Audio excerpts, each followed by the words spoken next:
Al'umma a Najeriya sun buƙaci gwamnatin tarayya da ta sake gudanar da gwaji domin tabbatar da ingancin fetur da ake sayarwa a gidajen mai a faɗin ƙasar. Wannan bukata ta taso ne sakamakon wani bidiyo da ya karaɗe shafukan sada zumunta inda ake zargin cewa fetur daga kamfanin Nnpc baya daɗewa a cikin tankin ababen hawa. Duk da haka, ƙungiyar masu gidajen mai Petroleum Product Retail Outlet Owners Association of Nigeria ta ce fetur daga Nnpc yana da inganci kuma ya dace da ƙa'idojin masana'antu. A ranar Asabar dai Nnpc ta karyata wannan zargi, tana mai cewa bata sayar da fetur maras inganci ba da ke da saurin konewa. A cikin wani sanarwa da kakakinta Olufemi ya fitar, Nnpc ta ce tana mayar da martani ne ga wani bidiyo da ke yawo a kafafen sada zumunta inda aka yi ikirarin cewa fetur ɗinta baya daɗewa ana amfani da shi. Wakilinmu ya rawaito cewa an samu wani bidiyo da ke nuna yadda wani mutum ya ce ya sayi lita ɗaya na fetur daga matatar Dangote a gidan mai na MRS da ke Alafere a jihar Legas akan naira 925, sannan ya sayi lita ɗaya daga kamfanin Nnpc a Ojodu Baga akan naira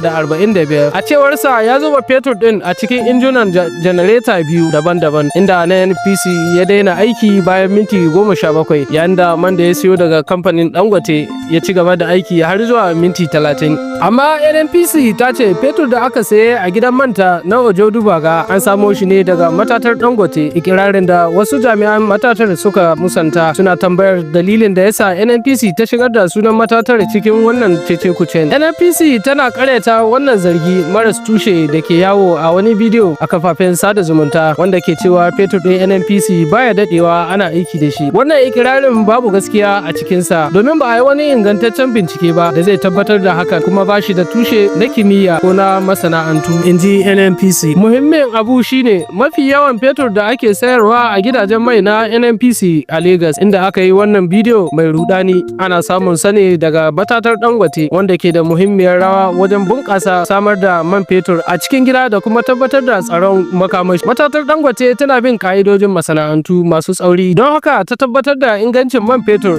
da take samarwa ga masu amfani da shi, in ji Nnpc.